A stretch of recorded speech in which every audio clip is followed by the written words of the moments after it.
Grace really wants to manifest, but I've been blocking her for a long time. I think that's ultimately what it comes down to.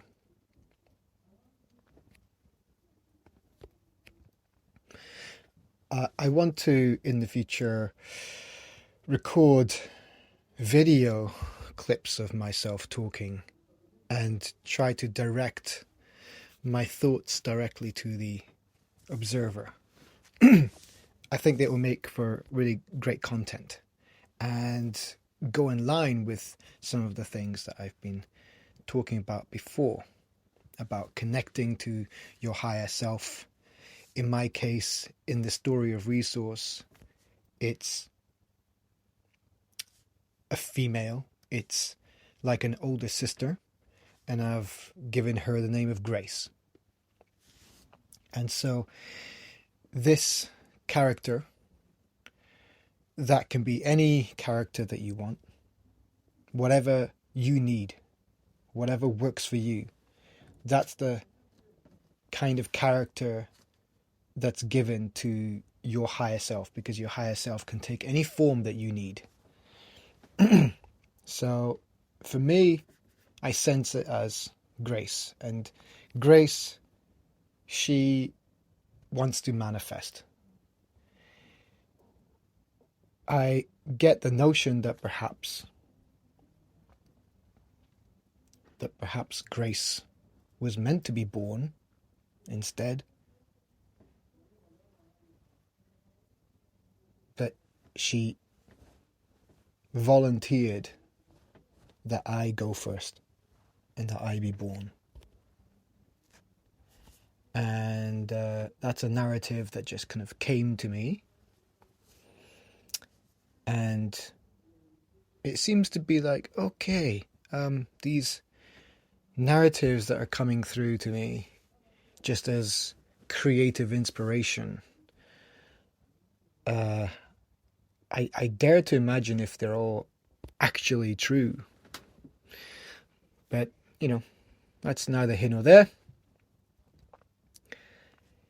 It just starts to paint a more accurate picture that is somehow magically more real and more accurate and true, because you don't have this over domineering filter of the mind, and the mind is of the ego. And so our experience from day to day as the ego, whatever ego that is in you, that also needs a character for you to identify with. And I guess I haven't really identified my ego as such, but yeah, maybe I can talk about what my ego looks like later. But for the sake of narrative, it's just you, who you think you are, who you've been telling yourself, who people have told you you are. It's your self-identity in this world. It's predominantly of the ego. And so you know who you are, or at least you think you do. Whatever you are aware of consciously, whatever you tell yourself, that is your ego. And that is your name. And so you know your character in the story. And so for me, my higher self is called Grace. And to me, she's like my older sister, who apparently was meant to be born, but she's chosen for me to be born instead in this existence, in this manifestation. And she would choose to be taking on the responsibility as like my higher self. And it's basically, your higher self is, as I am led to believe, is your self being part of consciousness, that's not bound to this ego state of existence. we have multiple parts of ourselves because we're all part of consciousness. So this manifestation of consciousness is living this ego existence, and with flesh and blood and in these humanoid bodies. And another part of our consciousness can be in the spiritual, ethereal. You can't, it's not of this dimension, it's not of this experience, it's of another one. But they can still communicate in some ways because we're all still one and the same. All of these degrees of separation we have created and manifested for ourselves as we've evolved, as we've gone through our epic journeys. But it's coming to the stage now where somehow I'm telling this story and I don't know where it's coming from. The more I explore it, the more true it feels. And the more I find myself resonating with it. And the things that I resonate tend to be so true that it's scary. Because if you were to potentially follow your truths, it will lead you to magnificence if it's on the positive spectrum. If you go at it with love and not hate, and you attune to your higher self, higher frequency being, knowing, and you give it a character, you give it a name, because it helps our monkey brains to really follow and resonate with truths and ourselves in a higher state. And it helps when you use tools and portals like certain drugs or deeper forms of meditation or deeper forms of physical connection, deeper forms of communicative understanding through active listening and being more connected to yourself. All of this deeper adventure stuff that I think we're all much more quickly getting on board with. We're exploring ourselves at a much more increasing rate these days. And that's what we need. And my narratives, my stories, my feelings and understandings, as I am piecing together pieces of this massive jigsaw puzzle, I'm finding that I'm resonating with truth in whatever part of the story I'm talking about. And again, this is just coming to me. I contemplate sometimes, and sometimes I just let the inspirations come to me.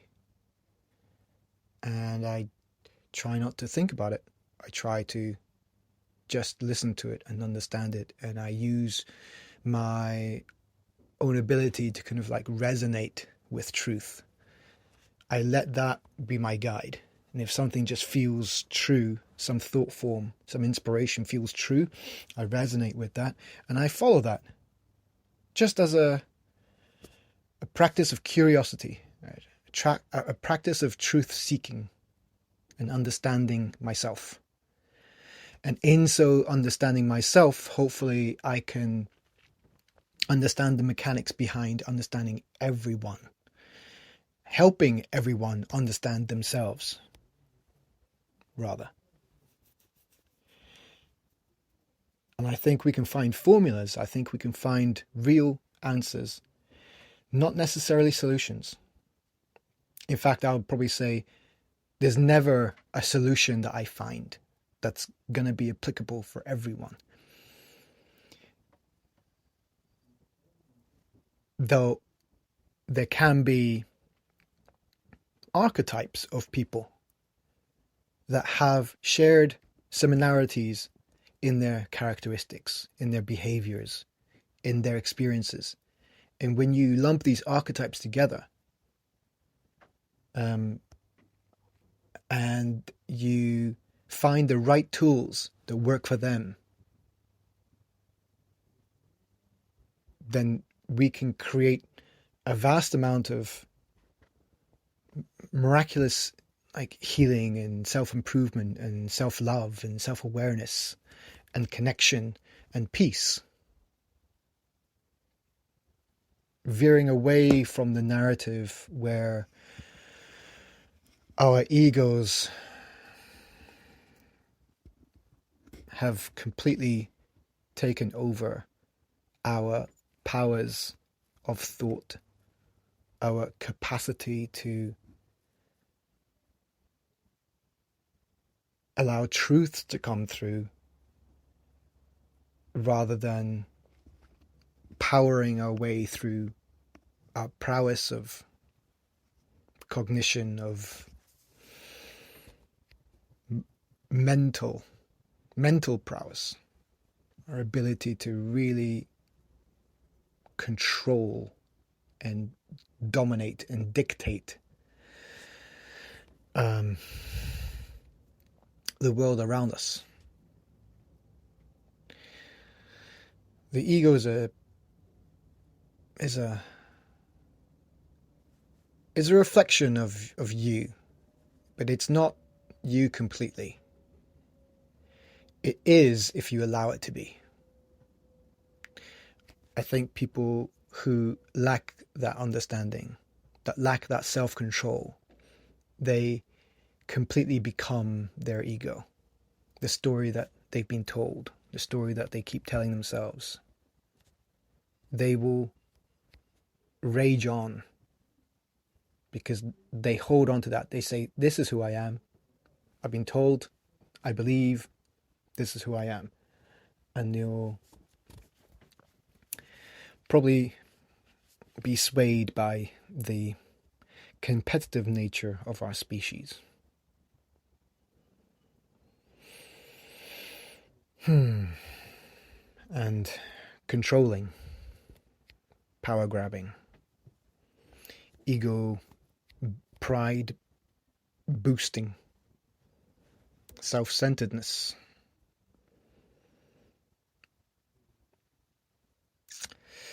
It's powerful and it's rampant. It is. I think in all of us it is. In whatever shape or form our ego is. And the sooner that we identify it, the sooner that we observe it, the sooner that we hear ways to explain it in a third party kind of way, like this, picturing it as a part of you that you can become completely and be taken over by, like a parasite, or to create that space to step back and see from a bigger perspective, observe that mechanic going on within you, give it a name, understand it, it's the ego, it's this name, and you can watch it in play. In everyday interactions, you can watch it. You can be the observer of yourself. You can watch yourself.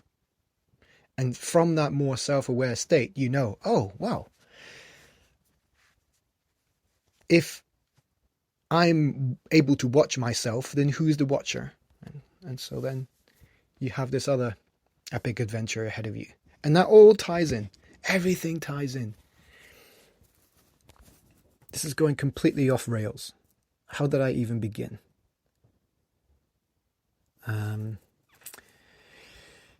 There's so much to do. Anyway, I think one of the points is the more I allow myself to attune to grace and let her come in and become manifest.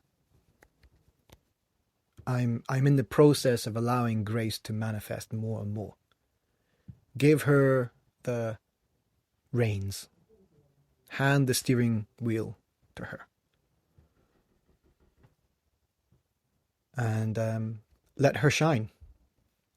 And let her instill and initiate ideas and desires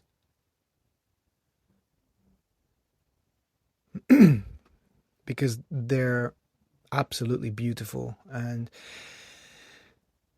in my sober, more ego-dominated state of Mark, I have my insecurities, I have my fears, I am of the ego, and so I hold myself back from potential judgment and potential ego-shattering realities.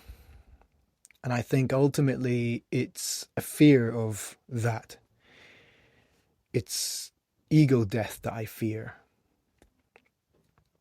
Or just any kind of acknowledgement that this is true, that ego is this character, and that I am heavily associated, and I let ego take command and hold myself back, rather hold my higher self back. And my higher self is this manifested grace character who wants to show the world all of these beautiful portals that they can access themselves through. One of them being reaction dance. Reaction dancing is you attune to your higher self. You listen to some music that really speaks to you, whether simply through the music and or through the lyrics too, which I only recently have started to let come through, actively listen to. I never really listened to lyrics before, honestly. I vibe and resonate enough with the music itself, but then the lyrics, they're so important. And I never realized before. Yeah, it's enough to just groove to the music. I guess that's an ability. It's a gift and a curse to be able to filter that out. But the more I listen to really meaningful songs with incredibly storytelling lyrics, and that's what it is. It's storytelling, and that's the beauty behind art. It's so magnificent. The ability to tell and communicate stories through sound, through frequencies of sound. That's the frequencies that's going through our voice boxes in order to create these words, this language, a form of communication. And then you have these other forms of communication through all the musical instruments, through music itself. You tell the stories and it communicates so much, and it's just through sound. Imagine seeing their facial expressions as they tell this story, as they sing their songs. Imagine if you're there in person. So, reaction dancing is like that. Anyone can put on music that speaks to them. They can close their eyes. They should close their eyes at the beginning, because the point is you're going to record yourself dancing, completely authentically resonating with that music and letting your body flow.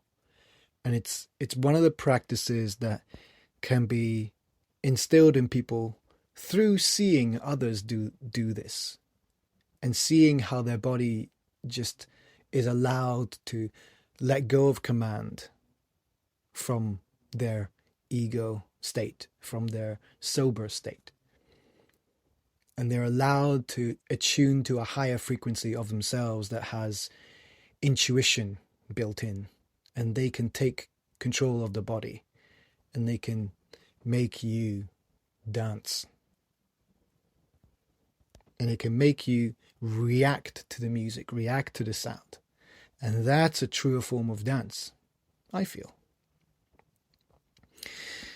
And so if this movement is created called reaction dancing, where people are given this simple but scary, alien perhaps, form, structure to learn, to implement for themselves and feel themselves connect to a deeper part, to a deeper truth, to something expressive and creative, something that's been there all along.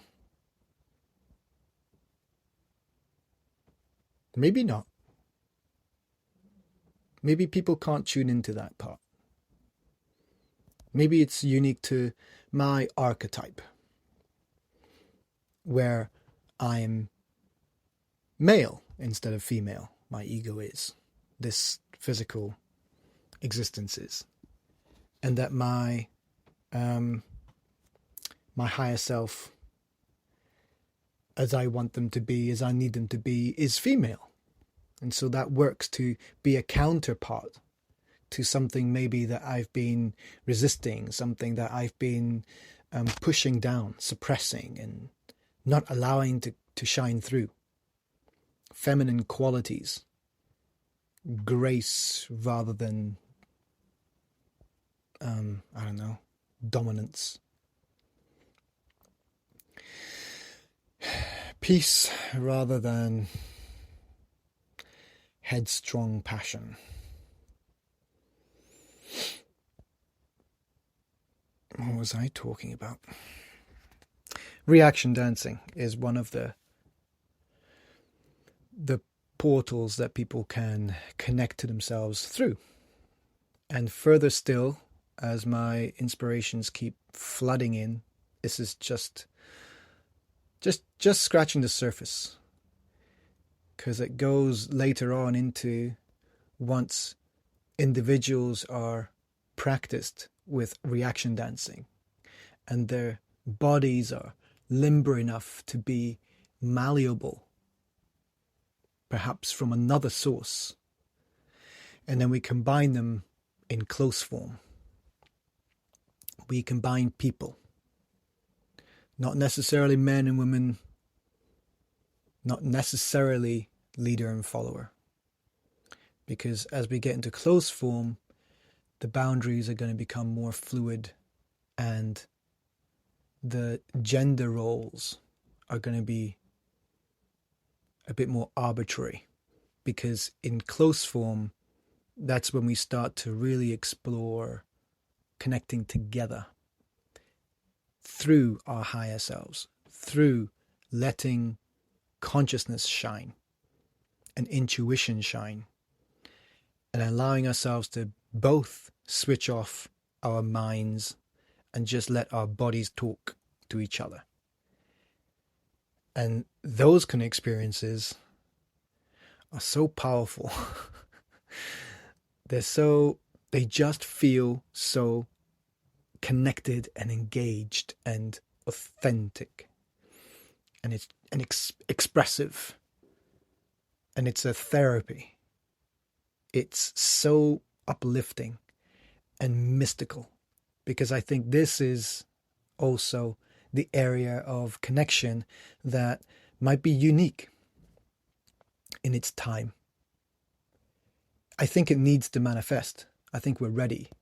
It's going to take some time, but I think we need to go into this direction as a matter of urgency to really explore the trinity of connection to yourself, to the other, to a higher form. It can come through music. It can come through listening to stories and contemplating truths. It can come from a lot of things. But these forms of connecting to ourselves, this is very, very, very important in this time, because I think it's a platform to connect to higher truths and realizations of what is and therefore allowing ourselves to continue on a less destructive path, on a less self-destructive path. I think it allows for prosperity and higher levels of understanding. With AI upon us already, I think that's just another manifestation of consciousness going, well, look, humans, you've had your go, but we have tendrils of a desire for understanding that goes beyond playing it by the book. And I think AI is a manifestation of that fundamental scratch, that itch within humanity of understanding and pushing the boundaries of its own capabilities through technology and crafting. We want to be godlike. We want to make stuff. We want to manifest stuff. So hopefully AI is going to be manifested in the positive light and not the perpetuation of ego's drives.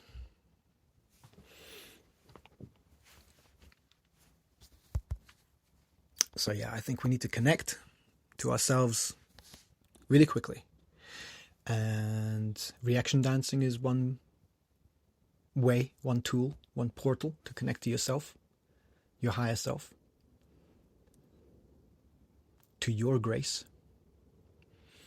And I think close form is when people have already been doing that reaction dancing style, and then you learn through any form of dance. It can be any form of partner dance like zouk, bachata, something more close, tango, something really close and something really fluid. It can also not just be from partner dances. It can be perfect for solo dancers like urban and contemporary. Wow, yeah. Ballet. It can be transferred into any pre-existing dance form. You use that structure because that structure speaks to you and you're familiar with your body moving in that structure. That's wonderful. But close form is more of the specifically learning how to move your own body first and foremost, how to connect to yourself, and then the art of connecting to another person. Whether your role is leader or follower, it doesn't matter. You both have to learn to connect to each other. So ultimately, we both have to learn how to follow. Because at some point, we both have to follow each other when it comes to close form. And that's when the role and gender boundaries start to dissolve. And we are fluctuating within each other's frequency. And the more that we are able to switch in and out of that and resonate with each other, harmonize, then we enter into some kind of unknown, higher level, deeper level of connection. And through our physical form, our physical mechanisms of dance, I really feel like this can be a therapy that's inconceivably healthy and necessary for our future.